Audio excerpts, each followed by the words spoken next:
Bismillahirrahmanirrahim.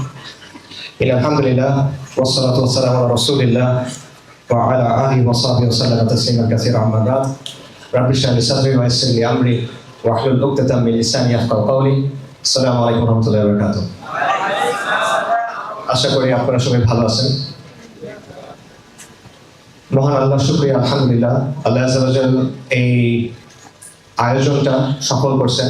এখানে আমাদের সবাইকে এই অনুষ্ঠান পরিচালনা করার তৌফিক দান করছেন, এই জন্য আমরা আল্লাহর শুকরিয়া আদায় করি। আপনাদের ধন্যবাদ, আল্লাহ উত্তম জাযা দান করেন, আপনারা সময় করে এখানে আসছেন। যে ভাইরা আয়োজন করছেন তাদেরকে আল্লাহ উত্তম জাযা দান করেন।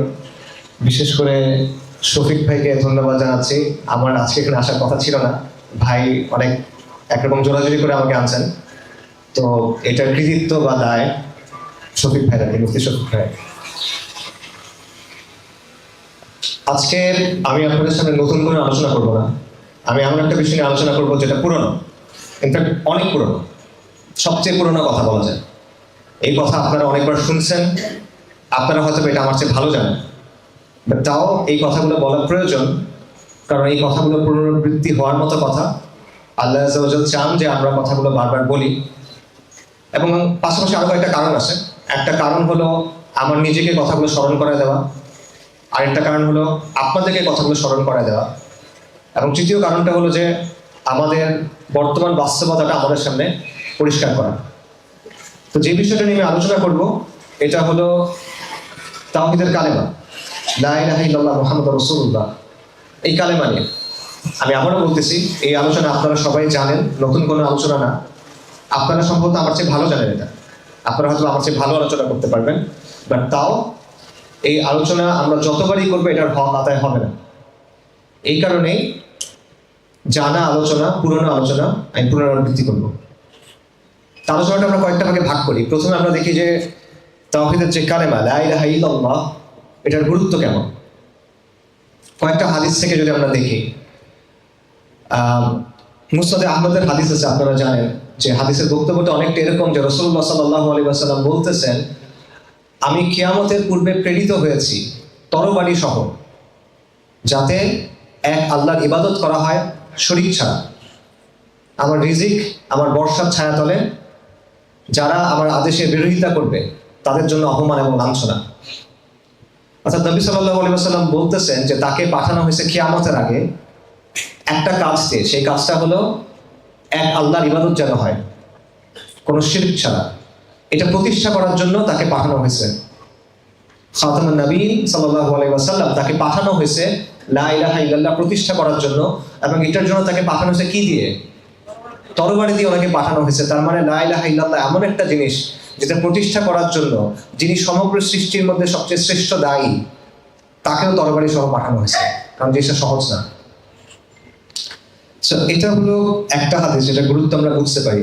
আরেকটা হাদিস হলো, এটাও মুসনাদ আহমদে আসছে, নূহ আলাইহিস সালাম যখন মৃত্যু শয্যায়, তখন তিনি তার সন্তানদের ডেকে, পুত্রদের ডেকে নসিহা করতেছেন।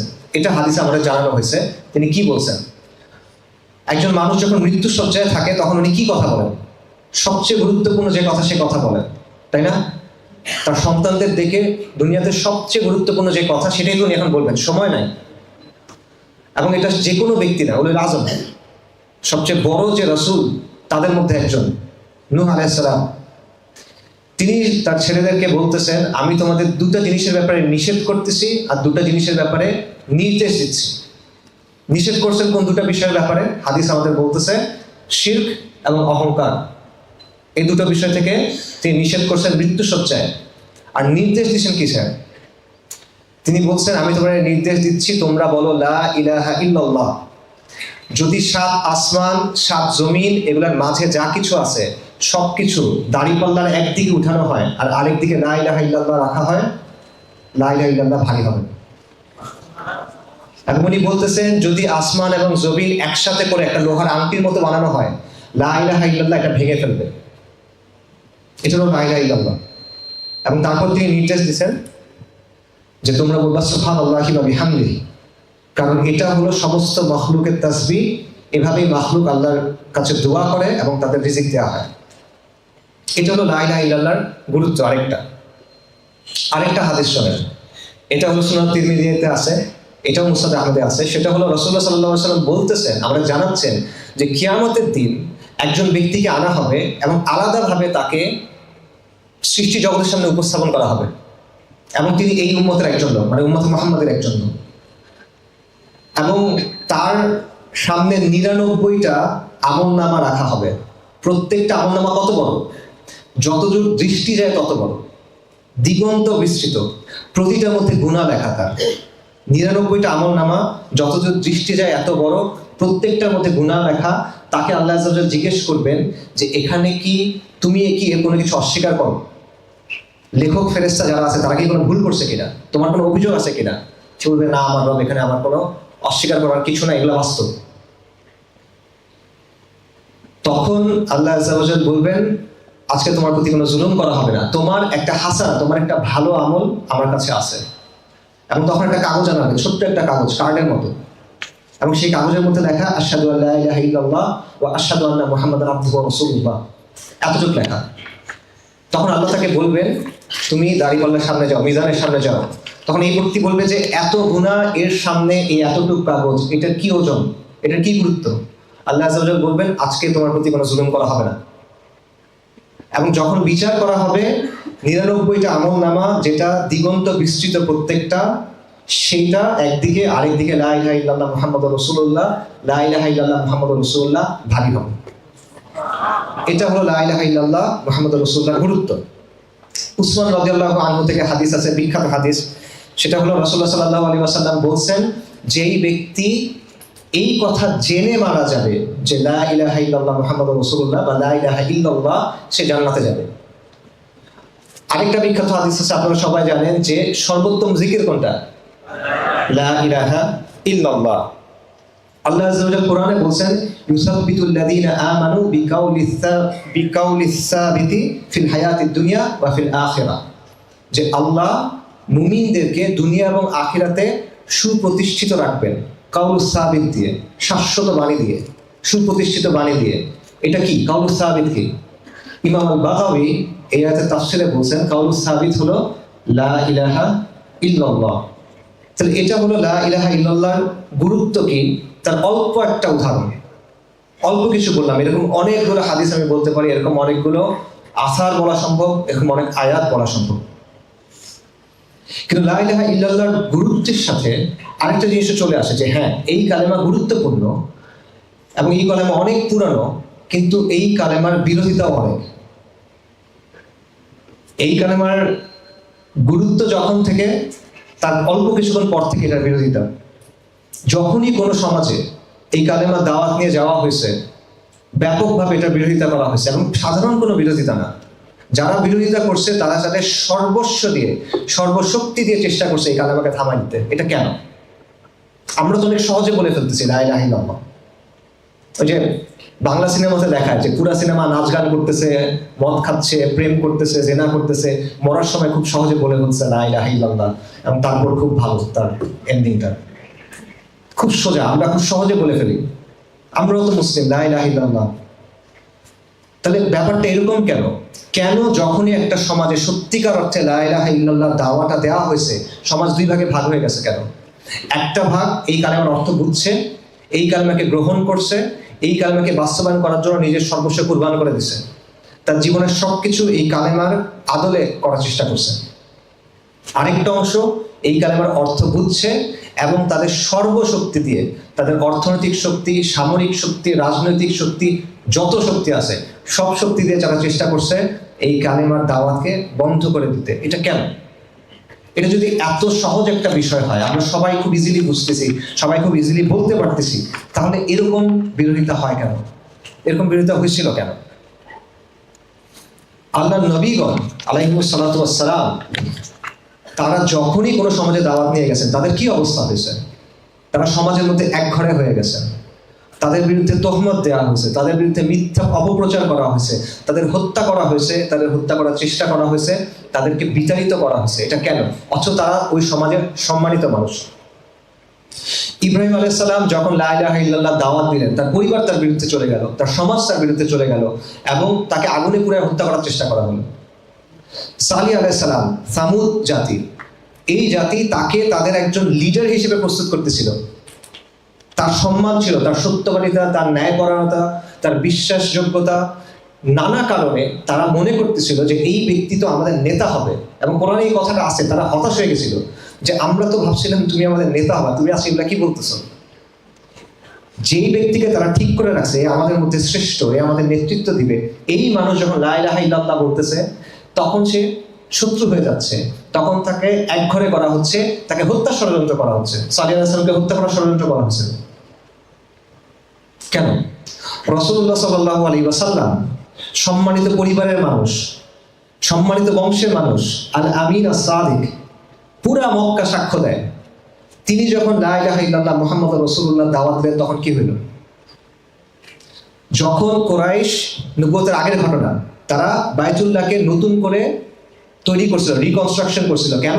কারণ বন্যার কারণে বাইতুল্লাহ কিছু অংশ ভেঙে গেছিল। তখন কুরাইশ অনেক আয়োজন করে সবাই টাকা পয়সা একসাথে করে নতুন করে এটা তৈরি করছিল, রেনোভেশন করছিল। সব ঠিকঠাক, কিন্তু আল হাজার আল আসওয়াদ, ওই পাথরটা কে বসাবে এটা নিয়ে তাদের মধ্যে ঝগড়া শুরু হয়ে গেছে। ঝগড়া মানে সেই ঝগড়া, কেউ ছাড়তে যাচ্ছে না। এবং কুরাইশরা এসে রক্তে হাত ভিজায় ফেলছে। রক্তে হাত ভিজায় ফেলছে মানে আমরা যুদ্ধের জন্য প্রস্তুত। মারামারি শুরু হয়ে যাচ্ছে। সবাই চায় আমাদের গোত্র হাজার আল আসওয়াদ বসাবে। তখন কুরাইশের মুরব্বীরা বসে বলতেছে, কালকে সকালে যেই ব্যক্তি কাবাতে প্রথম ঢুকবে দরজা দিয়ে বা বনু সাইবার দরজা দিয়ে, এক এক বর্ণনা এক এক রকম, তাকে আমরা এটার বিচারক বানাবো। এবং আল্লাহ চাইছেন ওই ব্যক্তি হলেন মুহাম্মদ রাসূলুল্লাহ সাল্লাল্লাহু আলাইহি ওয়াসাল্লাম। উনি যখন ঢুকছেন কুরাইশরা সবাই বলে উঠছে, এটা তো মুহাম্মদ আল আমিন, বিশ্বাসযোগ্য, আমরা খুশি, সে যে সিদ্ধান্ত দিবে এটা আমরা মানব। সবাই খুশি তার উপরে।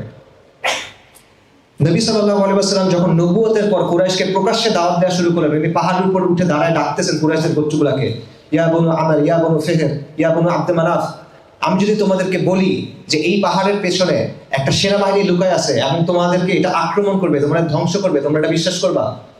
অবশ্যই বিশ্বাস করবো। তুমি আস-সাদিক, তুমি সত্যবাদী ব্যক্তি, তুমি কোনোদিন কোনো মিথ্যা কথা বলো নাই, আমরা তোমাকে চিনি, আমরা তোমাকে জানি, তুমি মিথ্যা বলবা না, তুমি যা বলবো আমরা বিশ্বাস করবো। তখন রাসূলুল্লাহ সাল্লাল্লাহু আলাইহি ওয়াসাল্লাম কি বলছেন? যে আমি তোমাদের একটা ভয়ঙ্কর দিনের ব্যাপারে সতর্ক করতেছি। এবং তিনি তখন তাদেরকে লা ইলাহা ইল্লাল্লাহ মুহাম্মাদুর রাসূলুল্লাহ দাওয়া দিলেন। তারপর কি হলো?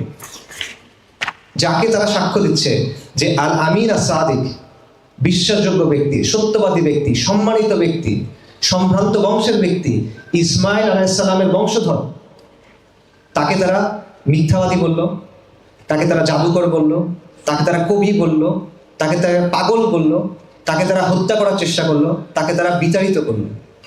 এটা কেন? এই কালেমা যদি এত সহজ হয়, আমরা এত সহজে যদি বলে ফেলতে পারি, সবাই এই কালেমা বলতেছি আমরা, তাই না? তাহলে এটা এরকম রিয়াকশন কেন এই কালেমার কারণে তৈরি হয়? এই রিয়াকশন তৈরি হয় কারণ ওরা কালেমার অর্থটা বুঝছিল। ওরা বুঝছিল যে এই কালেমা এমন কিছু একটা বলতেছে যেটা তাদের পুরো যে স্ট্যাটাস কোটা আছে, মানে তাদের যে ব্যবস্থাটা আছে, এই পুরো ব্যবস্থাটাকে চ্যালেঞ্জ করতেছে। এই কালেমার মধ্যে এমন কিছু আছে যেটা সব কর্তৃত্ব, সব অথরিটি, সব সিস্টেম, সব পাওয়ার, সব রাজা বাচ্চা সবাইকে চ্যালেঞ্জ করতেছে। এটা তারা বুঝতে পারছিল। এই কারণে তারা এত ভেহেমেন্টলি, মানে এত তীব্রভাবে বিরোধিতা করছিল। ইন এ সেন্স আমার তো মাঝে মাঝে মনে হয় যে তারা আমাদের চেয়ে ভালোভাবে বুঝছিল কালেমার অর্থটা, যেই কারণে তারা তো তীব্রভাবে বিরোধিতা করছিল। আমি আপনাকে দেখাই যে তাদের বিরোধিতার কারণগুলো কি ছিল। দেখেন কুরাইশ কালেমা আপনাকে বলে যে এক আল্লাহ ছাড়া আর কোনো ইলাহ নাই, আর কোনো সত্য উপাস্য নাই। কুরাইশ কিন্তু আল্লাহকে বিশ্বাস করতো। আমাদের অনেকের মধ্যে ভুল ধারণা আছে, আমাদের স্কুলের বইটি পড়ে অনেকের এসব ভুল ধারণা হইতে পারে যে কুরাইশ না মনে হয় নাস্তিক ছিল। কুরাইশ কিন্তু নাস্তিক ছিল না, তারা আল্লাহকে বিশ্বাস করতো। এটা সাক্ষ্য আল্লাহ দিচ্ছেন। সূরা লুকমানে আল্লাহ বলতেছেন, তুমি যদি তাদেরকে জিজ্ঞেস করো আসমান এবং জমিন কে সৃষ্টি করছে, তারা বলবে অবশ্যই আল্লাহ, তারা অবশ্যই বলবে আল্লাহ। কুরাইশ বলবে এটা যে আল্লাহ সৃষ্টি করছেন। সূরা লুকমানে আছে, সূরা মুমিনুনে আছে যে এই যে পৃথিবী এবং এর ভেতরে যা কিছু আছে এগুলো কার? তুমি তাদের জিজ্ঞেস করো, তারা বলবে কে? কার? আল্লাহ। অর্থাৎ আল্লাহ যে রব, আল্লাহ যে মালিক, আল্লাহ যে খালেক, আল্লাহ যে সৃষ্টিকর্তা, আল্লাহ যে মালিক, এই কথাটা ওরা সাক্ষ্য দিত। এটা আল্লাহ আযজা ওয়া জাল্লা আপনাকে বলছেন, ভুল হওয়ার তো কোনো সম্ভাবনা নাই। তাহলে কোন জায়গায় গিয়ে সমস্যা হলো? সমস্যা হলো এই জায়গায় যে আল্লাহ বলেন, লা ইলাহা ইল্লাল্লাহ বলে যে ইবাদত শুধুমাত্র আল্লাহর হবে, ইলাহ একমাত্র আল্লাহ। কুরাইশ আল্লাহকে মানত, আল্লাহ সৃষ্টি করছেন, হ্যাঁ, আল্লাহ রিজিক দেন, হ্যাঁ, কিন্তু আমি অন্যদের ইবাদত করব। তাদের মূর্তি ছিল, তাদের দেবদেবী ছিল, তাদের গাছ ছিল, পাথর ছিল, জিন ছিল, এগুলার কাছে তারা ইবাদত করত। কেন করত? লিইউকাররিবুনা ইলাল্লাহি যুলফা, যে আমরা তো এগুলোর এই জন্য ইবাদত করি যে এগুলো আমাদেরকে আল্লাহর কাছে নেবে। দেখেন তার নিয়ত তো ভালো, সে আল্লাহর কাছে যেতে চায়, কিন্তু সে আল্লাহর কাছে যেতে চায় কিভাবে? অন্য কিছুর ইবাদত করে। এবং এই জায়গাটাতে আল্লাহ বলতেছেন যে এটা আল্লাহ গ্রহণ করেন না। ইয়াকা না'বুদু ওয়া ইয়াকা নাস্তাঈন, আমরা একমাত্র আল্লাহর ইবাদত করি এবং আমরা একমাত্র আল্লাহর কাছে সাহায্য চাই। সামিউদ দুআ আল্লাহ, মুজিবুদ দুআ আল্লাহ, দোয়া কবুল করবেন আল্লাহ। ইবাদত শুধুমাত্র আল্লাহর জন্য, আর কারোর জন্য হবে না।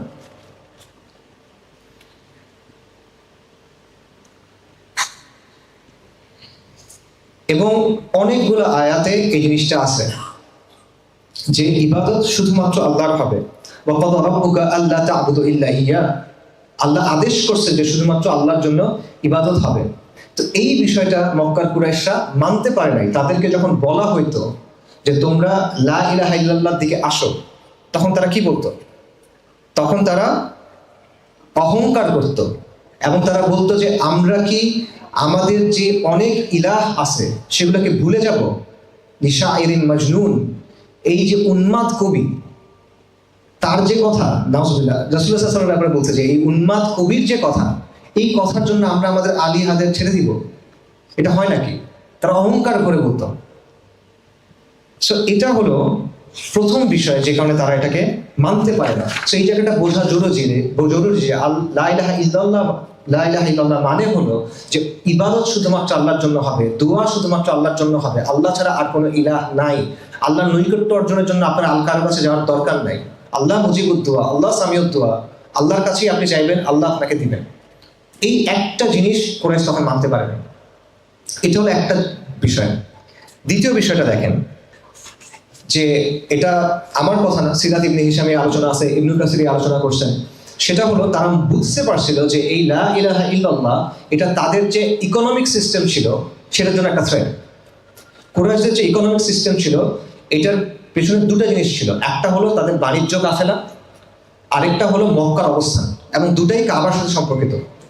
এটার কারণ এটা সূরা কুরাইশে আল্লাহ সুবহানাহু ওয়া তাআলা বলছেন যে তাদের যে নিরাপত্তা, তাদের যে বাণিজ্য, এটার কাবার মর্যাদার সাথে একটা সম্পর্ক ছিল।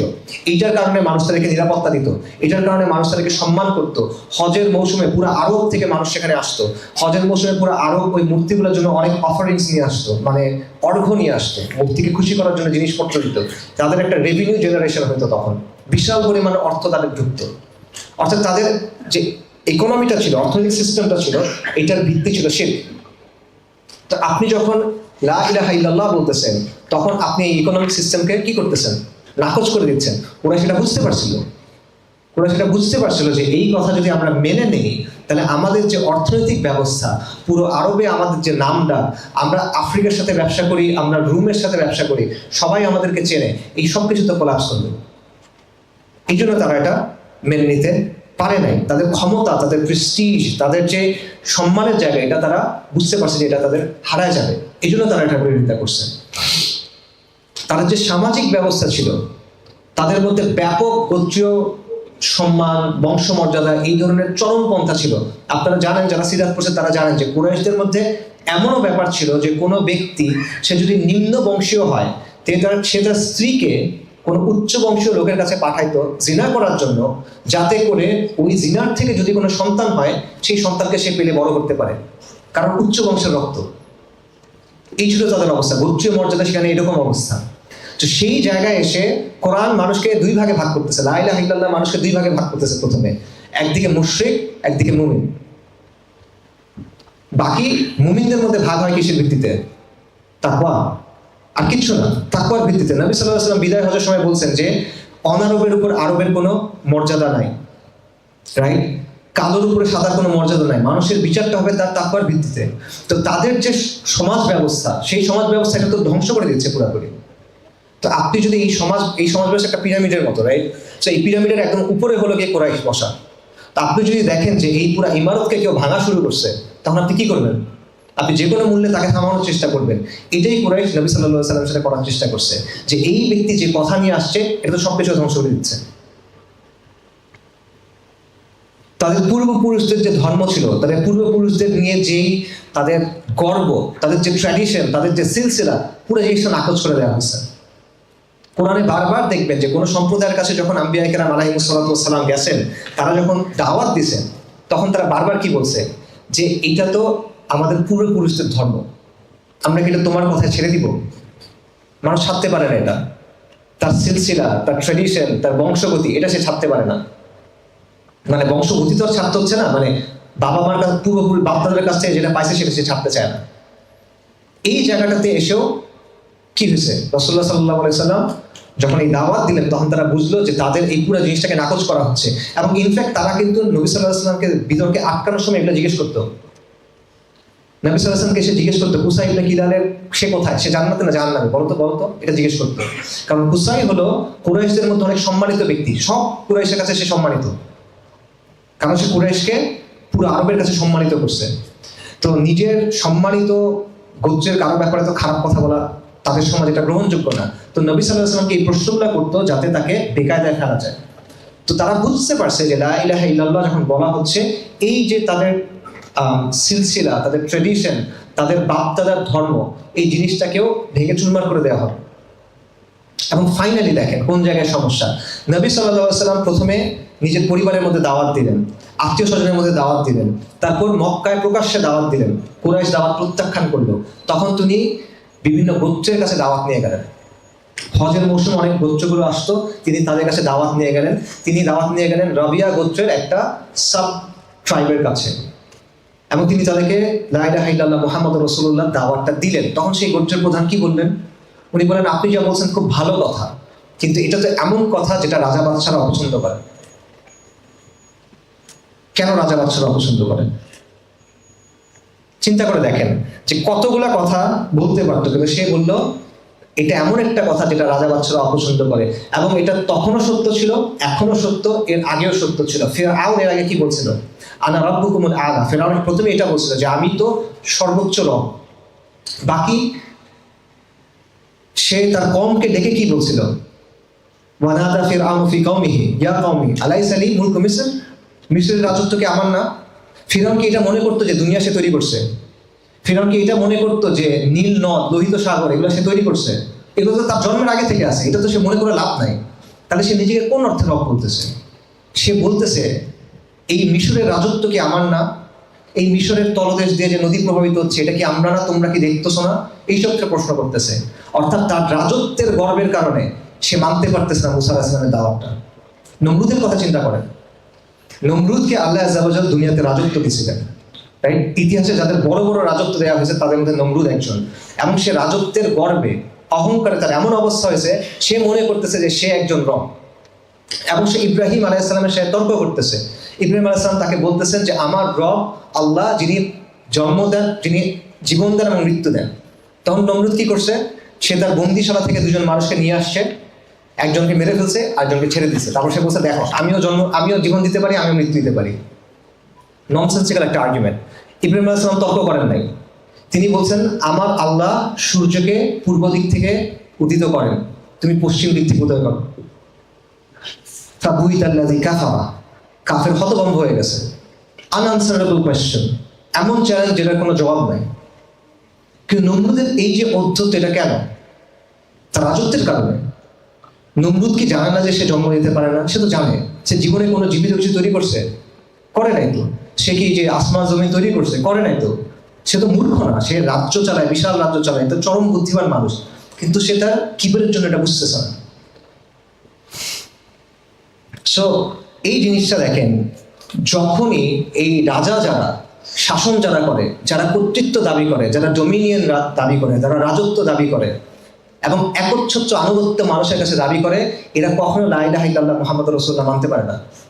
এটা নমরুদ পারে নাই, ফিরআউন পারে নাই, কুরাইশও পারে নাই, এখনো পারে না। পাশাপাশি আরেকটা জিনিস আছে, সেটা হলো লা ইলাহা ইল্লাল্লাহ মুহাম্মাদুর রাসূলুল্লাহ কখনো কোনো কম্প্রোমাইজ করে না। কুরাইশ কম্প্রোমাইজ করার অনেক চেষ্টা করছিল, তারা খুবই ইনক্লুসিভ অনেকগুলা প্রস্তাব দিছিল। কুরাইশ এসে বলছিল, সূরা কাফিরুনের তাফসীরে আপনারা দেখবেন যে 1 বছর তোমার এক আল্লাহর ইবাদত হোক, আরেক বছর আমাদের ইলাহদের ইবাদত হোক। এরকম অনেকগুলো প্রস্তাব দেওয়া হয়েছিল, নবী সাল্লাল্লাহু আলাইহি ওয়াসাল্লাম গ্রহণ করেন নাই। এবং আল্লাহ আযজা ওয়া জাল পরে কি বলছেন, সূরা কাফিরুন নাযিল করছেন, লাকুম দীনুকুম ওয়ালিয়া দীন। যেটাকে অনেক মানুষ মনে করে যে এটা মনে হয় মানে সব ধর্ম সমান, সবাই এই করে থাকবো, এগুলোর ব্যাখ্যা মনে হয় না। এটা ইসলামের আপসহীনতার ঘোষণা, যে ইসলামের সাথে হকের সাথে বাতিল কখনো মিলবে না, ইমানের সাথে কুফর কখনো মিলবে না, তাওহীদের সাথে শিরক কখনো মিলবে না। যদি তুমি এটা মানো তাহলে মানো, না মানলে তুমি আলাদা আমি আলাদা, দুনিয়াতেও আলাদা আখিরাতেও আলাদা। এটা হলো ইসলামের অবস্থান, আনকম্প্রোমাইজিং স্ট্যান্স। এবং এই আনকম্প্রোমাইজিং স্ট্যান্সের কারণে বাকি সবগুলো জিনিস যদি এখন মেলান, তাহলে এই জিনিসটা, যে একটা ক্ষমতাসীন মানুষ, যে একটা রাজত্ব তৈরি করে বসে আছে, যে একটা সামাজিক কাঠামো তৈরি করে বসে আছে, যে একটা অর্থনৈতিক কাঠামো তৈরি করে বসে আছে, তার জন্য এটাকে একটা ভালো জিনিস না খারাপ জিনিস। যদি সে তার মালিককে মেনে নেয় তাহলে ভালো জিনিস, কিন্তু এরা মালিককে মানতে চায় না, কারণ এরা নিজেরা মালিক হইতে চায়, তারা নিজেরা সার্বভৌম হইতে চায়, তারা নিজেরা চূড়ান্ত কর্তৃপক্ষ হইতে চায়। এই জন্য রাজা বাদশারা এটা পছন্দ করে না। এই জন্য যখনই কোনো সমাজের নবী রাসূলগণ লা ইলাহা ইল্লাল্লাহ লা ইলাহা ইল্লাল্লাহ দাওয়াত নিয়ে গেছেন, রিসালাতের দাওয়াত নিয়ে গেছেন, তখন তাদেরকে চরমভাবে চেষ্টা করা হয়েছে তাদেরকে থামাতে, তাদেরকে পিষে ফেলতে, তাদের দাওয়াত মুছে ফেলতে। কারণ এই কালেমা সকল রাইভাল ক্লেমেন্ট আছে, অর্থাৎ যারা বিপরীত দাবিদার আছে, আনুগত্যের দাবিদার যারা করে, যে মানে আমার আনুগত্য করতে হবে, রাজত্বের দাবিদার যারা আছে, কর্তৃত্বের দাবিদার যারা আছে, মূল্যবোধ দেওয়ার দাবিদার যারা আছে, ইবাদতের দাবিদার যারা আছে, সার্বভৌমত্বের দাবিদার যারা আছে, এই সবাইকে লা ইলাহা ইল্লাল্লাহ প্রথমত প্রত্যাখ্যান করে, তারপরে চ্যালেঞ্জ করে। এই কারণে লা ইলাহা ইল্লাল্লাহ এত গুরুত্বপূর্ণ, এই কারণে এটার জন্য এত কুরবানি, এবং এই কারণে এটার এত বিরোধিতা। সো কালেমার শিক্ষা কি? কালেমার শিক্ষা সহজ। যালিকুমুল্লাহু রাব্বুকুম লা ইলাহা ইল্লা হু খালিকু কুল্লি শাইইন ফা'বুদু ওয়া হুয়া আলা কুল্লি শাইইন ওয়াকিল। আল্লাহ সুবহানাহু ওয়া তাআলা হলেন আমাদের রব, তিনি ছাড়া আর কোনো ইলাহ নাই, তিনি সমস্ত কিছুর সৃষ্টিকর্তা, তার ইবাদত করতে হবে, এবং তিনি সবকিছুর উপর কর্মবিধায়ক। এটা কালেমার শিক্ষা। ওয়া আরবাবু মুতাফাররিকুনা খায়রুন আমিল্লাহু ওয়াহিদুল কাহ্হার। ইউসুফ আলাইহিস সালাম যখন কারাগারে বন্দী, উনি কারাগারে বন্দী অবস্থায় তাদেরকে জিজ্ঞেস করতেছেন যে একাধিক ভিন্ন ভিন্ন রব ভালো নাকি এক আল্লাহ ভালো, যিনি অদ্বিতীয়, যিনি আল কাহ্হার, যিনি মহাপরাক্রমশালী। এবং তিনি বলছেন, মা তা'বুদুনা মিন দুনিহি ইল্লা আসমাআন সাম্মাইতুমুহা আনতুম ওয়া আবাউকুম। আল্লাহর বদলে তোমরা যে জিনিসগুলোর ইবাদত করো, এগুলা কি? এগুলা কিছু নাম খালি, যেগুলো তোমরা বানায় নিছো, তোমরা আর তোমাদের পূর্বপুরুষরা, তোমরা কিছু নাম বানায় নিছো খালি। ওয়া মা আনজালাল্লাহু বিহা মিন সুলতান। এটার পক্ষে তোমাদের কোনো ইখতিয়ার নাই, আল্লাহর পক্ষ থেকে কোনো দলিল নাই, আল্লাহ তোমাদের কোনো এরকম ইখতিয়ার দেন নাই যে তোমরা এগুলো বানায় নিবা। ইনিল হুকমু ইল্লা লিল্লাহ আমাল্লাহ তা'বুদু ইল্লা ইয়্যা। বিধান শুধুমাত্র আল্লাহ, এবং আল্লাহ বলছেন যে শুধুমাত্র তার ইবাদত করতে হবে। যালিকা দ্বীনুল কাইয়্যিমু ওয়ালাকিন্না আকসারান নাসি লা ইয়া'লামুন। এটা হলো সঠিক দিন, কিন্তু অধিকাংশ মানুষ সেটা জানে না। কালেমার অর্থ স্পষ্ট। প্রথমত, এক আল্লাহ রব, এক আল্লাহ মাবুদ, একাধিক কেউ নাই, এই জায়গাতে আর কারো শরিকানা নাই, আল্লাহ এটা সহ্য করেন না, এবং এখানে কোনো ইখতিয়ার কাউকে দেওয়া হয় নাই। ইবাদত শুধুমাত্র আল্লাহর জন্য। মানুষ তার বান্দা, মানুষ তার গোলাম, মানুষ তার ইবাদত করবে, তার আনুগত্য করবে, আর কারো ইবাদত করা যাবে না, আর কারো কাছে দোয়া করা যাবে না। 3, আল্লাহর বদলে যাদের ইবাদত করা হয়, যা কিছুর ইবাদত করা হয়, যা কিছুকে আনা হয়, এগুলো হলো মানুষের বানানো কিছু নাম, যেগুলো কোনো বাস্তবতা নাই, এগুলো ভিত্তিহীন, এগুলো আল্লাহর সামনে কিচ্ছু না, এদের কোনো অবস্থান নাই, এবং এরা তাদেরকে দুনিয়াতে এবং আখিরাতে সাহায্য করতে সক্ষম না। 4, মানব জীবন কিভাবে চলবে, সমাজ কিভাবে চলবে, শাসন কিভাবে চলবে, এটা আল্লাহ ঠিক করে দিবেন। যেভাবে ইবাদত শুধুমাত্র আল্লাহ, ঠিক একইভাবে এই কর্তৃত্বটা শুধুমাত্র আল্লাহ। যেভাবে ইবাদত শুধুমাত্র আল্লাহ, ঠিক একইভাবে এই ইখতিয়ারটা শুধুমাত্র আল্লাহ। এখানে কারো ওই কর্তৃত্ব নাই, কারো ওই ইখতিয়ার নাই যে সে বলবে যে আল্লাহ এটা বলছে এটা বাদ দাও, আমরা এটা বলছি এটা তোমার করতে হবে। এই ইখতিয়ার আল্লাহ তাকে দেন নাই। যদি কেউ এটা গ্রহণ করে নেয়, তাহলে সে কালেমা থেকে বের হয়ে যাচ্ছে, কালেমার বিরুদ্ধে চলে যাচ্ছে সে। এবং এই সব কিছু মিলে যেটা, সেটা হলো দীনুল কাইয়্যিম, সঠিক দিন, যেই দিন কিয়ামত পর্যন্ত পুরা মানব জাতির উপরে আবশ্যক। ইন্না দীনা ইনদাল্লাহিল ইসলাম, আপনি নাজাত পাবেন না এই দিন ছাড়া। এই সবগুলো যদি আপনি না মানেন, আপনি যেই হন, সংখ্যা যত হন, আপনার বংশ যাই হোক, আপনার ক্ষমতা যাই হোক, টাকা যাই হোক, কোনো লাভ তো নাই। হবে আল্লাহর সামনে মাথা নিচু করে আসতে হবে, আল্লাহর গোলামি মেনে নিয়ে আসতে হবে, মুহাম্মদ রাসূলুল্লাহ সাল্লাল্লাহু আলাইহি ওয়াসাল্লামকে রাসূল মেনে নিয়ে আপনার আসতে হবে। তাহলে আপনি আখিরাতের নাজাতের আশা করতে পারবেন, বলে পারবেন না। এটা হলো দিন ইসলাম। এর বাইরে যা কিছু আছে, যা কিছুটা সে সাংঘর্ষিক, যতটুকু সাংঘর্ষিক বাতিল। এটা হলো লা ইলাহা ইল্লাল্লাহর অর্থ। মুহাম্মদ রাসূলুল্লাহ সাল্লাল্লাহু আলাইহি ওয়াসাল্লামের অর্থ কি? এটার অর্থ হলো আপনি তার রিসালাতকে সত্য বলে মানবেন, যে মুহাম্মদ সাল্লাল্লাহু আলাইহি ওয়াসাল্লাম আল্লাহর প্রেরিত রাসূল, তিনি খাতামুন নবিয়্যিন, তিনি সাইয়্যিদুল মুরসালিন। এটা আপনার মানতে হবে। তিনি যা নিয়ে আসছেন সেটাকে সত্যায়ন করতে হবে। তিনি যা কিছু নিয়ে আসছেন সেটাকে সত্য বলে মানতে হবে। তিনি যেই বিষয়ে নির্দেশ দিয়েছেন সেই নির্দেশ আপনার পালন করতে হবে। তিনি যেটা থেকে মানা করছেন সেটা থেকে আপনার দূরে থাকতে হবে। এবং ইবাদত রাসূলুল্লাহ সাল্লাল্লাহু আলাইহি ওয়াসাল্লাম যেভাবে বলছেন সেভাবে করতে হবে। আপনি নিজের মতো করে ইবাদত করতে পারবেন না। আপনার পথ প্রদর্শক তিনি, আপনার নেতা তিনি, আপনার দৃষ্টান্ত তিনি সাল্লাল্লাহু আলাইহি ওয়াসাল্লাম। একটা ঘটনা আছে, সেটাও মুসনাদ আহমদে আছে, ইবনে কাসির উল্লেখ করছেন, বিখ্যাত ঘটনা। একবার ওমর রাদিয়াল্লাহু আনহু উনি তাওরাতের কিছু কাগজ নিয়ে পড়তেছিলেন। আরবদের মধ্যে সবাই পড়াশোনা পারতেন না, বাট উমর রাদিয়াল্লাহু আনহু পারতেন, এবং উনি তাওরাতের কিছু কাগজ নিয়ে পড়তেছেন। রাসূলুল্লাহ সাল্লাল্লাহু আলাইহি ওয়াসাল্লাম দেখলেন এবং উনি জিজ্ঞেস করলেন যে তুমি কি করতেছো? তিনি বললেন যে আমি তো তাওরাতের কিছুই পড়তেছি। তখন রাসূলুল্লাহ সাল্লাল্লাহু আলাইহি ওয়াসাল্লামের চেহারা, ওনার চেহারা এমন ছিল যে আগলে বোঝা যেত। আব্দুল্লাহ ইবনে সাঈদ রাদিয়াল্লাহু আনহু আসলে বলছেন যে উমর তুমি দেখতেছো না যে রাসূলুল্লাহ সাল্লাল্লাহু আলাইহি ওয়াসাল্লাম রেগে গেছেন? কেন রেগে গেছেন? রাসূলুল্লাহ বলতেছেন যে এই সত্তার হাতে আমার প্রাণ, তার কসম, আজকে যদি মূসা আলাইহিস সালাম জীবিত থাকতেন, তার জন্য আবশ্যকতা আমাকে ফলো করা, তার জন্য আবশ্যকতা আমার অনুসরণ করা। তার মানে হলো নবী সাল্লাল্লাহু আলাইহি ওয়াসাল্লাম আসার পরে তার কাছে যে শরিয়া আসছে, তার কাছে যে হিদায়াত আসছে, এটার বাইরে আর কোনো কিছু গ্রহণযোগ্য না। তাকেই অনুসরণ করতে হবে, তিনি যেভাবে বলছেন ওভাবে অনুসরণ করতে হবে, এই শরিয়তে অনুসরণ করতে হবে, তাহলে হবে না। লা ইলাহা ইল্লাল্লাহ বলবেন, মুহাম্মাদুর রাসূলুল্লাহ বলবেন, অর্ধেক বললেও হবে না।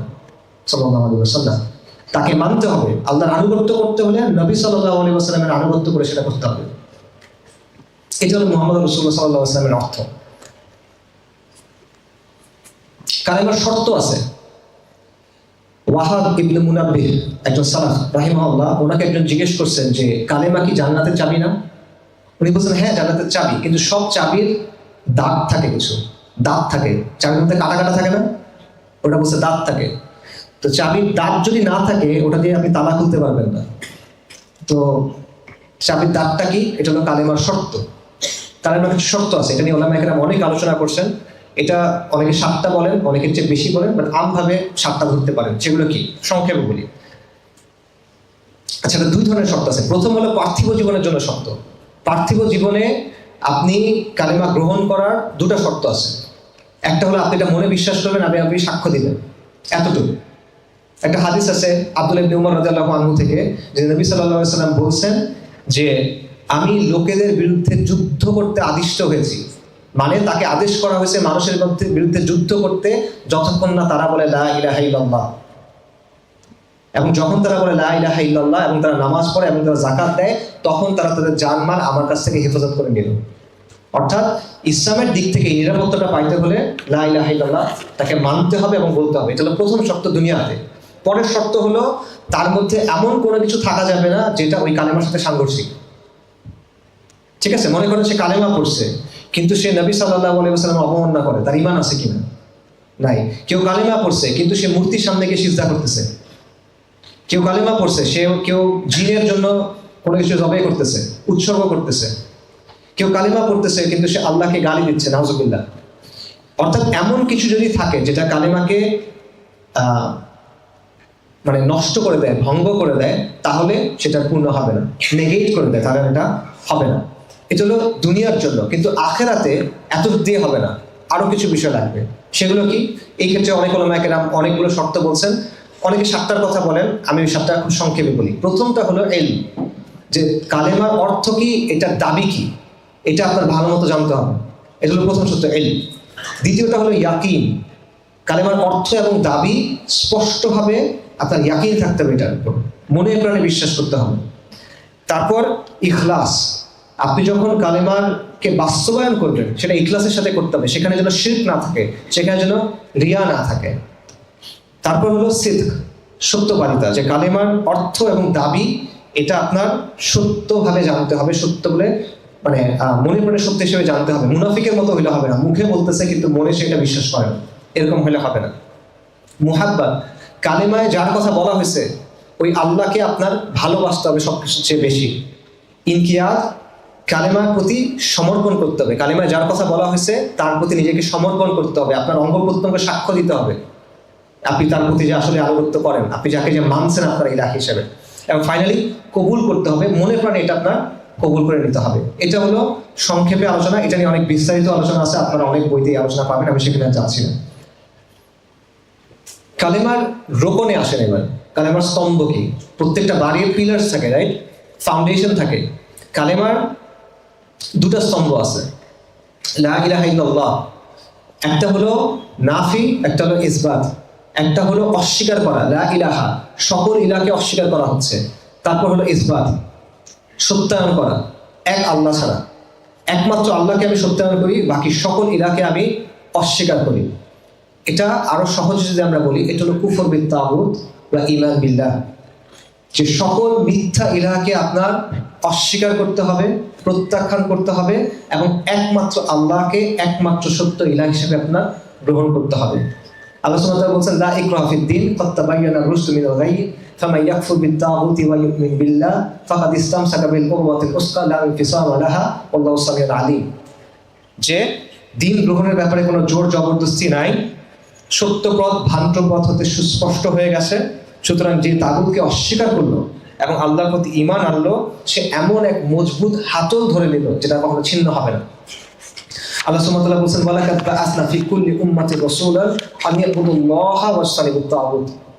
আল্লাহ আযজা ওয়া জাল প্রত্যেক কওমের কাছে, প্রত্যেক উম্মার কাছে রাসূল পাঠাইছেন এই দাওয়াত দিয়ে যে তোমরা এক আল্লাহর ইবাদত করো এবং তাগুতকে অস্বীকার করো। কালিমার দুইটা স্তম্ভ হলো এক আল্লাহর উপর ঈমান এবং তাগুতকে অস্বীকার করা। তাগুতকে অস্বীকার করার অর্থ কি? তাগুতের শাব্দিক অর্থ হলো সীমা লঙ্ঘনকারী, বাট পারিভাষিক অর্থে তাগুত মানে হলো মিথ্যা ইলাহ। এমন কেউ যাকে আল্লাহর বদলে রব বলা হয়, এমন কেউ যাকে আল্লাহর বদলে ইলাহ বলা হয়, অথবা তার উপর এমন কোনো বৈশিষ্ট্য আরোপ করা হয় যেটা শুধুমাত্র আল্লাহর এবং সে এটা সন্তুষ্ট, সে হলো তাগুত, সে হলো মিথ্যা ইলাহ। আল্লাহর রব, ফিরআউন বলছিল আনা রাব্বুকুমুল আ'লা, ফিরআউন তাগুত। আল্লাহ জীবন এবং মৃত্যু দেন, নমরুদ বলছিল আমি জীবন এবং মৃত্যু দিতে পারি, নমরুদ তাগুত। সন্তান দেওয়ার মালিক আল্লাহ, রিজিক দেওয়ার মালিক আল্লাহ। এখন কোনো সাধু বাবা এসে বললো যে সন্তান আমাকে, আমার পায়ে সিজদা করো বা আমার এটা করো, আমি তোমাকে সন্তান দিব। কোনো পীর বাবা এসে আপনাকে বললো যে আমি তোমার রিজিক বাড়ায় দিব, সে তাগুত। বিধানটা তো আল্লাহ, বিধান শুধুমাত্র আল্লাহ দিবেন। কেউ একজন এসে আল্লাহর বিধান বাতিল করে দিচ্ছে, কেউ একজন এসে নিজেকে বিধান প্রণেতা বানায় ফেলছে, কেউ একজন আল্লাহর শরিয়াকে নাকচ করে সে নিজের মতো করে শরিয়া বানাইছে একটা, মানে ব্যবস্থা বানাইছে একটা, সে তাগুত। ইবলিস তাগুত, সবচেয়ে বড় তাগুত হলো ইবলিস। এবং মানুষ যে মূর্তি তৈরি করে এগুলো তাগুত। সো কুফর বিত তাগুতের অর্থ হলো যত মিথ্যা ইলাহ আছে, আল্লাহ ব্যতীত যা কিছু ইবাদত করা হয় তাদেরকে আপনার অস্বীকার করতে হবে, প্রত্যাখ্যান করতে হবে, এবং যত মিথ্যা দিন আছে সেগুলোকে আপনার প্রত্যাখ্যান করতে হবে।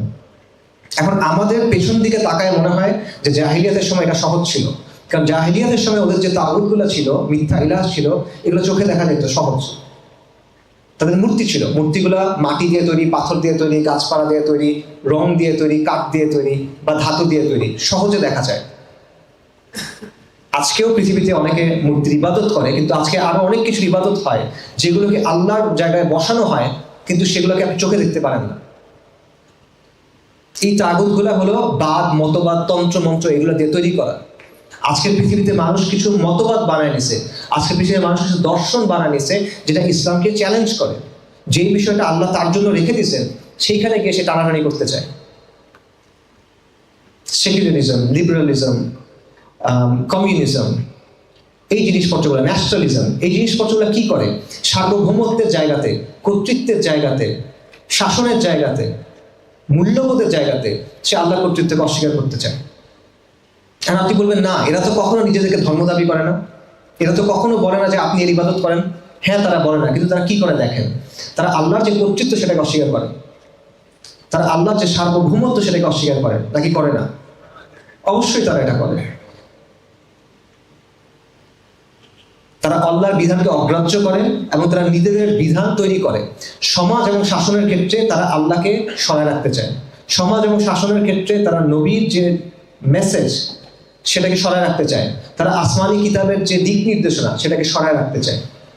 এবং তারা বলতে চায় যে এখানে আল্লাহ কি বলছেন এটা আমরা শুনবো না, এখানে নবী কি বলছেন সাল্লাল্লাহু আলাইহি ওয়াসাল্লাম এটা আমরা শুনবো না, কোরআনে কি আছে এটা আমরা দেখবো না, এখানে আমরা যেটা বলছি সেটা চলবে।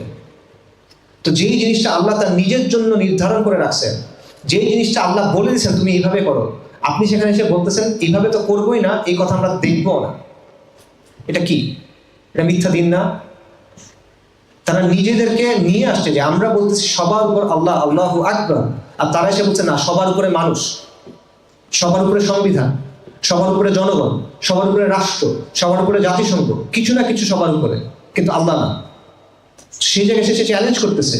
এটা বলার কোনো সুযোগ নাই যে এখানে চ্যালেঞ্জ হইতেছে না, অবশ্যই চ্যালেঞ্জ হচ্ছে। যেখানে আল্লাহ একটা কথা একভাবে করতে বলছেন সেখানে আপনি এসে সেটা নাকচ করে আরেকভাবে করতে চাচ্ছেন, এটা সাংঘর্ষিকতা অবশ্যই হচ্ছে। এই হলো মিথ্যা দিন যেগুলো বর্তমান সময়ে আমাদের উপরে আছে। আপনি যদি বর্তমানে কুফরবিদ তাগুত করতে হয়, আপনার ওই মূর্তিও অস্বীকার করতে হবে যেটা চোখে দেখা যায়, এবং আপনার ওই তাগুতও অস্বীকার করতে হয় যেটা চোখে দেখা যায় না, কিন্তু যেটা আল্লাহর কর্তৃত্বের জায়গায় নিজের মিথ্যা দাবি নিয়ে আসতে চায়, যেটা আল্লাহ সার্বভৌমত্বের জায়গায় নিজের মিথ্যা দাবি নিয়ে আসতে চায়। আধুনিক যে জাহেলিয়া, এটা একটা সেন্সে কুরাইশের মতোই আসলে। কেন? কারণ কুরাইশ তো বলতো যে আল্লাহ খালেক, বলতো না? আমি একটু আগে আপনাদের বলছি, সূরা লুকমানে আছে, আল্লাহ বলছেন তারা যদি জিজ্ঞেস করো আসমান এবং জমিন কে সৃষ্টি করছে, তারা বলবে আল্লাহ। পৃথিবীতে এবং এর মধ্যে যা কিছু আছে এটা মালিক কার, তারা বলবে আল্লাহ। কুরাইশ তো অনেক কিছু বলতো, কিন্তু খালি ইবাদতটা শুধুমাত্র আল্লাহ করবো না, অন্যদেরও করতে হবে এখানে। আচ্ছা, তো আপনি বর্তমানে কোন অবস্থায় আছেন? আপনি বর্তমানে এমন একটা জায়গা আছেন যে সবাই হ্যাঁ আমরা সবাই মুসলমান, লা ইলাহা ইল্লাল্লাহ মুহাম্মাদুর রাসূলুল্লাহ, আমিও মুসলমান, মাথায় টুপি দিচ্ছে, টুপি দিয়ে বলতেছে আমরা শরিয়া আইনে বিশ্বাস করি না। হ্যাঁ, আল্লাহ তৈরি করছেন, আল্লাহ মালিক, কিন্তু শুধু আল্লাহর ইবাদত করলে হবে না। আমি কিছু কথা বলবো, আমারও কিছু বলার আছে, এগুলো শুনতে হবে। আল্লাহর সাথে যদি না মিলে, আমার কথা আল্লাহর কথা যদি সাংঘর্ষিক হয়, তখন কোনটা শুনবা? আল্লাহর কথা শুনতে পারবা না। নাউযুবিল্লাহ। এটা হলো বর্তমানের অবস্থা। কুরাইশদের অবস্থা আর আমাদের অবস্থা কিরকম? এবং আপনি যেটা বলেন কুরাইশদের সময় এই কথাটা বলার সমস্যা ছিল, সাহাবায়ে কেরামকে সমস্যা করা হয়েছে না, অনেক মারা হয়েছে, মেরে ফেলা হয়েছে, বন্দী করা হয়েছে, ঘর থেকে বের করা হয়েছে। মুসআব ইবনে উমার রাদিয়াল্লাহু আনহু তাকে বিবস্ত্র করে ঘর থেকে বের করে দেওয়া হয়েছে। উসমান রাদিয়াল্লাহু আনহু এত সম্ভ্রান্ত পরিবারের মানুষ, তাকে কার্পেটে পেঁচায় পিটানো হয়েছে তাকে, রাইট? উমর রাদিয়াল্লাহু আনহু কুরাইশদের সকল আলোচনায় যে ব্যক্তিকে লাগে, সেই ব্যক্তির সাথে বাইতুল্লাহর সামনে সকাল থেকে সূর্য মাথার উপর উঠে গেছে এই সময় পর্যন্ত মারামারি করতেছে তারা। এই হলো অবস্থা। আবু যার গিফারি রাদিয়াল্লাহু আনহু, গিফার গোত্র সবাই ভয় পায়, সেই ব্যক্তিকে ধরে পিটাইতেছে তারা উপরে। কেন? এই তো লা ইলাহা ইল্লাল্লাহর জন্য। সেই একই অবস্থা এখানে। আপনি যখন বলবেন হ্যাঁ ঠিক আছে, আপনি সালাত আদায় করেন, ওকে, আপনি সিয়াম পালন করবেন, ঠিক আছে, আপনি যাকাত দিবেন, সাদাকা দিবেন, সব ঠিক আছে, কিন্তু আপনি যদি বলেন যে লা ইলাহা ইল্লাল্লাহ, এটার মধ্যে সবকিছু আছে, এই কর্তৃত্বের মধ্যে সব কর্তৃত্ব আছে, এবং শুধু তার কথাই চলবে, অন্যের কথা চলবে না, তখন আপনি কথা বলতে পারবেন না। তখন আপনাকে অনেক কথা বলা হবে, আপনাকে অনেকভাবে হয়রানি করা হবে, আপনার অনেকভাবে ক্ষতি করার চেষ্টা করা হবে, এবং এটা স্বাভাবিক। না হলে বুঝতে হবে যে আপনি যে দাওয়াতটা দিচ্ছেন লা ইলাহা ইল্লাল্লাহ, পুরোটা আপনি দেখাচ্ছেন না, আপনি হয়তো অর্ধেক দেখাইতেছেন, পুরোটা হয়তো এখানে নাই। কারণ এটা দুনিয়ার সুন্নাহ, এটা হয়ে আসছে। শুআয়ব আলাইহিস সালাম মাদিয়ানবাসীকে বলছিল যে তোমরা, তখন তারা ঈমান আনে নাই, তাদেরকে তিনি বলছেন আল্লাহর ইবাদত করো, তারপর তিনি বলছেন যে তোমরা ওজনে কম দিও না। তারা ওজনে অনেক কম দিত, মানুষকে ঠকাইতো। শুআয়ব আলাইহিস সালাম বলছে যে তোমরা ওজনে কম দিও না, মানুষকে ঠকায় না, এটা ভালো কাজ না। তখন তারা বলতেছে ইয়া শুআয়ব, তোমার সালাত কি তোমাকে এই শিক্ষা দেয় যে আমরা আমাদের সম্পদ নিয়ে কি করব সেখানে এসে তুমি বাগড়া দিবা? কেমন কথা? মানে তুমি সালাত পড়ো, সমস্যা নেই, কিন্তু আমরা আমাদের ব্যবসা বাণিজ্য কেমনে করবো, ধন সম্পদ কিভাবে করবো, এখানে এসে তুমি কেন কথা বলবা? এটা নিয়ে তাদের আপত্তি। শুআয়ব আলাইহিস সালামের কওম ব্যবসা বাণিজ্যের ক্ষেত্রে আল্লাহর যে কর্তৃত্ব এটা অস্বীকার করছে। আপনি বর্তমানে এমন এক বিশ্বে আছেন, আপনি বর্তমানে এমন এক বিশ্ব ব্যবস্থায় আছেন, এমন এক সমাজে আছেন, এমন এক রাষ্ট্রে আছেন, এমন এক সময়ে আছেন যেখানে প্রতিটা ক্ষেত্রে আল্লাহ যে কর্তৃত্ব সেটাকে অস্বীকার করা হয়। মানে আল্লাহ শুধুমাত্র তার কথা আসমানের উপরে আর জমিনের নিচে, কবরের পরে, এর মধ্যে মানে আল্লাহর কথার আর কোনো গুরুত্ব নাই। নাউজুবিল্লাহ। এটা হলো যে এই অবস্থা, এই অবস্থায় আপনি এখন আছেন। আজকের দিনে আপনার যদি কুফর বিল তাগুত করতে হয় এবং ঈমান বিল্লাহ করতে হয়, যা কিছু ওই সময় প্রযোজ্য তা তো অবশ্যই অ্যাডিশনালি এই যে তাগুত যারা আছে, এই যে মিথ্যা ইলাহ যেগুলো আছে, এই যে মিথ্যা দিন যেগুলো আছে, এগুলো আপনার অস্বীকার করতে হবে। এবং ঈমান বিল্লাহর মানে হলো পুরা দিনটা সামগ্রিকভাবে যেভাবে নবী সাল্লাল্লাহু আলাইহি ওয়াসাল্লাম কায়েম করে গেছেন, যেভাবে সাহাবায়ে কেরাম সেটা চালায় নিয়ে গেছেন, যেভাবে সালাফুস সালেহিন সেটা ব্যাখ্যা করছেন, যেভাবে আইম্মায়ে কেরাম আমাদের কাছে এটা পৌঁছায় দিয়েছেন, সেইভাবে ওই পূর্ণাঙ্গ অর্থে আপনার দিনকে গ্রহণ করতে হবে। এটা হলো ঈমান বিল্লাহ। এবং আমাদের চিন্তা করা এখন দরকার, সব কথা বলা শেষ আমার, এখন খালি আপনার জন্য প্রশ্ন কিছু। আমাদের চিন্তা করা দরকার যে আমরা বর্তমানে কোন সমাজে আছি এবং কালেমা এখন আমার কাছ থেকে কি চায়। সূরা তাওবাতে একটা আয়াত আছে, ইত্তাখাযু আহবারাহুম ওয়া রুহবানাহুম আরবাবাম মিন দুনিল্লাহ, যে ইহুদি এবং খ্রিস্টানদের ব্যাপারে বলা হচ্ছে যে তারা তাদের আলেম এবং সন্ন্যাসীদের আল্লাহর বদলে রব হিসেবে গ্রহণ করছিল। এটা একটা ঘটনা আছে। এই আয়াতের ব্যাখ্যা নবী সাল্লাল্লাহু আলাইহি ওয়াসাল্লাম নিজে আমাদেরকে দিয়েছেন। আদি ইবনে হাতিম তাই আরবদের মধ্যে বিখ্যাত দানবীর ব্যক্তি ছিল হাতেম তাই। আপনারা অনেক ছোটকালে যাদের বয়স আছে তারা দেখছেন দাস্তানে হাতেম তাই এক টিভি শো ছিল, ওই হাতেম তাই। হাতেম তাইয়ের যে ছেলে তার নাম আদি রাদিয়াল্লাহু আন, ইনিশিয়ালি তিনি খ্রিস্টান ছিলেন। তিনি যখন রাসূলুল্লাহ সাল্লাল্লাহু আলাইহি ওয়াসাল্লামের কাছে আসছেন ইসলাম গ্রহণ করতে, তখন তার কাছে একটা ক্রুশ ছিল, ক্রস। নবী সাল্লাল্লাহু আলাইহি ওয়াসাল্লাম তাকে দেখে বলছেন যে তোমার গলায় যে মূর্তিটা আছে এটা খুলে ফেলো, এটা ছুঁড়ে ফেলো। এবং তারপর তিনি আয়াতটা পড়ছেন, ইত্তাখাযু আহবারাহুম ওয়া রুহবানাহুম আরবাবাম মিন দুনিল্লাহ, তারা তাদের আলেম এবং সন্ন্যাসীদের আল্লাহর বদলে রব হিসেবে গ্রহণ করছিল। আদি ইবনে হাতিম তাই রাদিয়াল্লাহু আনহু তখন বলতেছেন, ইয়া রাসূলুল্লাহ, আমরা তো তাদের ইবাদত করিনি, তারা তো আমাদের উপাস্য ছিল না। তখন রাসূলুল্লাহ বলতেছেন, ভালো প্রশ্ন, যৌক্তিক প্রশ্ন, রাইট? রাসূলুল্লাহ বলতেছেন, মানে এই আয়াতে রব হিসেবে গ্রহণ করার কথা বলা হচ্ছে। উনি বলছেন যে আমরা তো তাদের জন্য কখনো ইবাদত করি নাই, তাদের জন্য রোজা রাখি নাই, তাদের জন্য সাজদা করি নাই, কিছুই করি নাই, কেন এটা রব কেন? তখন রাসূলুল্লাহ বলতেছেন, তারা কি হালালকে হারাম করে নাই এবং হারামকে হালাল করে নাই এবং তোমরা সেটা মেনে নাও নাই? বলছে হ্যাঁ মেনে নিচ্ছি। বলছে এইটা হলো ইবাদত। রাসূলুল্লাহ সাল্লাল্লাহু আলাইহি ওয়াসাল্লাম বলছেন এই আয়াতের ব্যাখ্যা, তিরমিজিতে আছে এই হাদিসটা, হাসান হাদিস। তো আপনি এখন চিন্তা করেন যে আল্লাহর দেয়া বিধানকে, ওই যে তাদের আলেম এবং সন্ন্যাসীরা হালালকে হারাম, হারামকে হালাল করছে, সেটা মেনে নেওয়া, এটার জন্য যদি ওই আয়াত প্রযোজ্য হয়, আপনার বর্তমান বাস্তবতা কি বলেন? আল্লাহ যা বৈধ করছে তার মধ্যে কতটুকু আপনার সামনে বৈধ আছে? আল্লাহ যা অবৈধ করছেন তার মধ্যে কতটুকু আপনার সামনে অবৈধ আছে? এটা বলেন। যে কালেমার কথা আপনি বলতেছেন, যে কালেমার আশা নিয়ে তো আমরা বসে আছি, তাই না?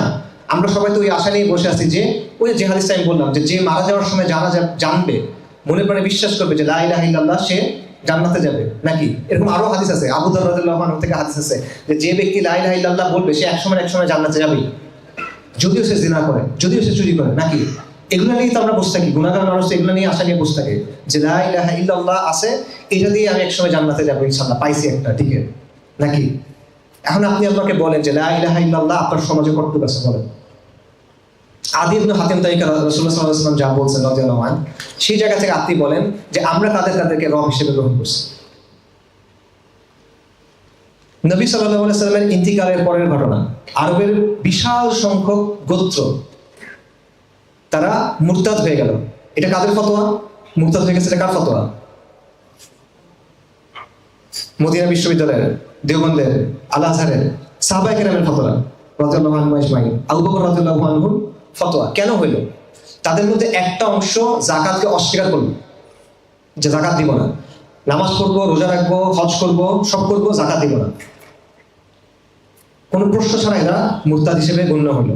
আরেকটা অংশ তারা কোরআনের একটা আয়াতের ব্যাখ্যা করলো এবং তারা ব্যাখ্যা করে বললো যে এটা শুধুমাত্র নবী সাল্লাল্লাহু আলাইহি ওয়াসাল্লামের জন্য ছিল, যাকাতটা নবী সাল্লাল্লাহু আলাইহি ওয়াসাল্লামের জন্য ছিল, উনি যেহেতু এখন নাই, আমরা আবু বকরকে যাকাত দিব না, আমরা নিজেরাই যাকাত তুলে আমাদের গোত্রগুলোর মধ্যে দিয়ে দিব। সাহাবায়ে কেরাম কি করলেন? তাদের সবার বিরুদ্ধে ফাইট করলেন এবং এই যুদ্ধটা কি বলে পরিচিত? হারবুর রিদ্দা, রিদ্দার যুদ্ধ। এবং সাহাবায়ে কেরাম সবাইকে গিয়ে জনে জনে জিজ্ঞেস করেন নাই যে তুমি কি যাকাত স্বীকার করো নাকি তুমি খালি যাকাত দিতে চাও না, তুমি কি যাকাত অস্বীকার করো নাকি তুমি খালি আবু বকরকে যাকাত দিতে চাও না।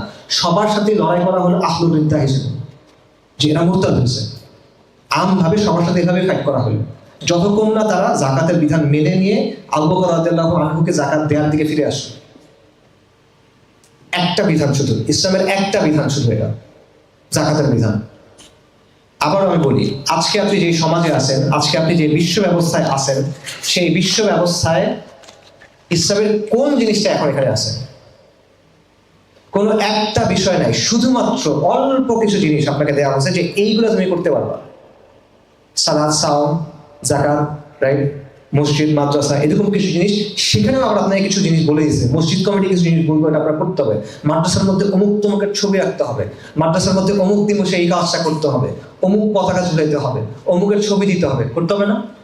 এবং এটা বাড়তে থাকবে আপনার। এই অবস্থায় আপনি আছেন। আপনি চিন্তা করে দেখেন, আগের যে জাহিলিয়াত আর আজকের যে জাহিলিয়াত, কোনটা কোন অবস্থায় আছে, আপনি কোন অবস্থায় আছেন। আমরা সবাই কালেমা তাইয়্যিবা করি, আমরা সবাই এই কালেমার আশা নিয়ে বসে আছি, আমরা সবাই আল্লাহর রাহমাত আশা নিয়ে বসে আছি, নাজাতের জন্য বসে আছি। কিন্তু এই কালেমার অর্থ কি, এই কালেমার দাবি কি, এই কালেমার শর্ত কি, এটা স্তম্ভ কি, সেটা নিয়ে আমাদের চিন্তা করতে হবে। আমি আবার বললাম, এই কথাগুলো আপনারা সবার পরিচিত, নতুন কোনো কথা আমি বলি নাই। এখানে আমার নিজের থেকেও কিছু বলা নাই। এগুলো শত শত না হাজার হাজার কিতাবাদি আছে, সকল মাসলাকের, সকল ঘরানার, যেখানে এই কথাগুলো আপনি পাবেন, এই কিতাবাদি আছে। নতুন কোনো কথা এখানে কিচ্ছুই নেই। কিন্তু এই কথাগুলো আমাদের মনে করায় দেওয়া দরকার। এই কথাগুলো আমার নিজেকে মনে করায় দেওয়া দরকার ছিল, আপনাদের মনে করায় দেওয়া দরকার ছিল, এবং এই যে সমাজের যে অবস্থাটা, এটার বাস্তবতাটা কি, এটা আপনাদেরকে বলে দেওয়া দরকার ছিল। এটা ছিল আমার দায়িত্ব। কারণ আপনার দায়িত্ব কি? আপনার দায়িত্ব হলো প্রথমত এইটা চিন্তা করা যে কালেমার যে দাবি, কালেমার যে শর্ত, কালেমার যে অর্থ, এটা আপনি বুঝছেন কিনা, আপনি এটার উপরে আসেন কিনা, এটা নিজেকে প্রথমে চেক করা লাগে। তারপর আপনার দেখতে হবে আপনার যে কর্মজীবন, আপনার যে জীবন, সেখানে এমন কিছু আছে কিনা যেটা এই কালেমার সাথে সাংঘর্ষিক। সাংঘর্ষিক হলে ওটা আপনার বাদ দিতে হবে, অপশন নাই তো কোনো।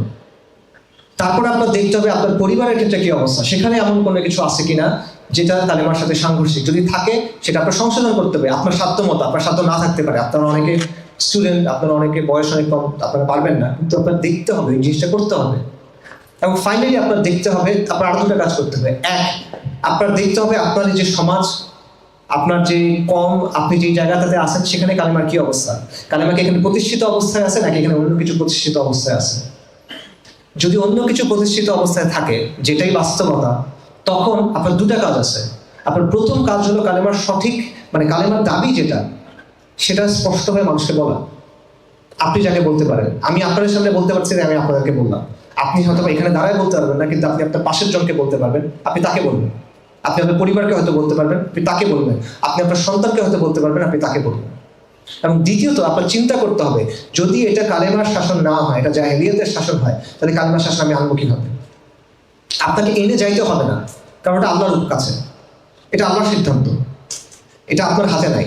কিন্তু আপনার চেষ্টা করতে হবে যাতে আপনি আল্লাহর কাছে গিয়ে ওজনটা দিতে পারেন, যে হ্যাঁ, আমি এমন একটা সময় ছিলাম যখন এরকম বাস্তবতা ছিল, কিন্তু আমি কালেমার পক্ষে দাঁড়াইছিলাম, আমি আমার সাধ্য মতো বলছিলাম, আমি আমার সাধ্য মতো করার চেষ্টা করছিলাম।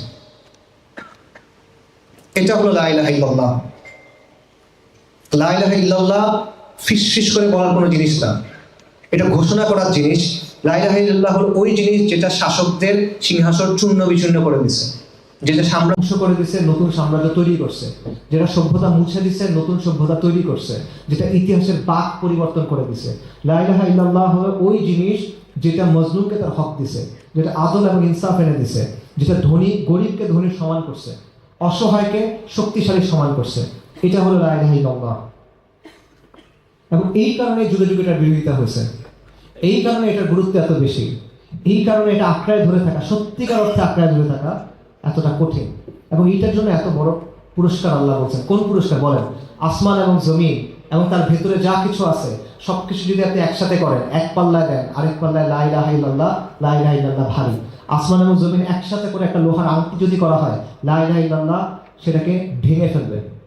99টা আমল নামা দিগন্ত বিস্তৃত, এক পাল্লায়, আরেক পাল্লায় শুধুমাত্র আশহাদু আল্লা ইলাহা ইল্লাল্লাহ ওয়া আশহাদু আন্না মুহাম্মাদুর রাসূলুল্লাহ, এটা ভারী হবে।